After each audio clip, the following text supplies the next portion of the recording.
Alright class, today we're gonna learn about our first lab, binary. This is the first treatment lab. We are going to talk about lab logistics after the class. Uh, this lab will cover decimals, binary, and hexadecimals, the difference between C and C++, and we're gonna go through the basics of visual debuggers. So what's going on inside computers? You guys must have heard by now about like logic gates, binary bits, and you might, if you had like mixed class, you must have taken about the voltage like high and low, the digital voltage. So basically, inside the computer, we have two voltage states, and whenever it is high, whenever the transistors have high voltage, we just say it is true. It holds a value true or 1. Whenever it's low, we say it's low voltage or false. So binary bits, this gives us the intuition for binary. Everything inside the computer is implemented as binary, expressed as binary. So it's either 1 or 0. So then it begs the question: we must find a way to translate between binary and decimal, because in the real world, humans, we understand everything in decimal, in 10. So every code, every human language is written in decimal. So decimal, as you can see, it has like 10 digits from 0 to 9, then it repeats again and again. For example, as you can see, 94 means 94. The first one is 9, the second one is 4 in decimal place. And in C++, we just declare it as a variable x equals to 94. And then the computer will understand this is the decimal 94. If it is binary, you only have 2 bits, 0 and 1, so everything you write should be in 2 bits. So the 94 equivalent, we will see how to translate between decimal and binary in a few seconds, in a few minutes. It will be just like this: 1 0 1 1 1 1 0.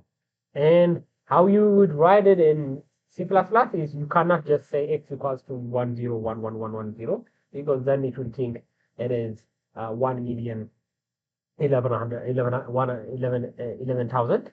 So you should have a prefix 0b whenever you are writing a binary in C++, or basically most other languages too. Hexadecimal, it is a lesser commonly used form of the number system. It has 0 to 9 as decimal and A to F other 6 bits. So totally it has 16 digits. So it is usually used to describe memory addresses or data addresses in databases, because those addresses tend to become like 32 bits if they were written in binary. So to reduce the writing, we usually write it with hexadecimal. And for example, 5e, this means 94 in decimal.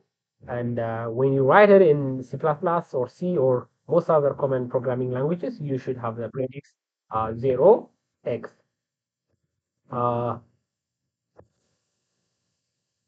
Expanded form of, so let's see how we can expand this. So the digits 94, the binary would be 1 0 1 1 1 0 0. So this would be in binary and this would be in hexadecimal.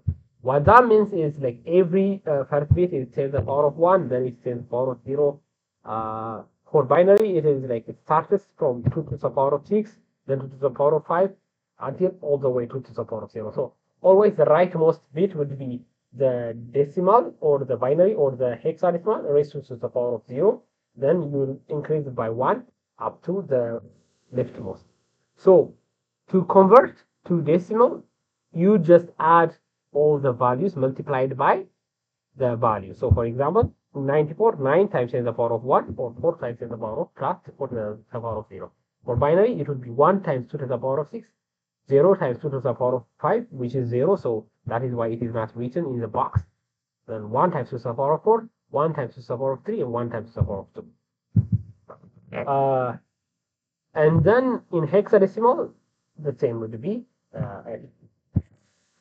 So let's take a pause and let's see. You can check out the Google Doc. There is one lab assignment. We'll get back to it.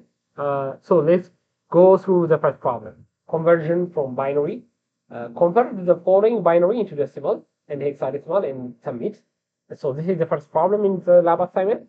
So this is the given binary.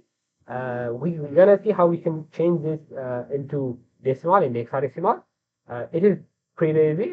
So turning to decimal, it is easy. You just start from the leftmost and multiply by the value. If it is 1 times 1, if it is 0 times 0, and just add them. So this should be 1,453. Turn into hexadecimal, you just collect the first 4 into one digit. So 101 is 5. This is just pretty very isolated, pre-assigned value.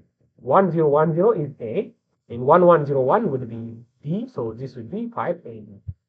As you can notice, you would require less digits to write a number in hexadecimal compared to decimal, and lesser digits to write in decimal compared to binary.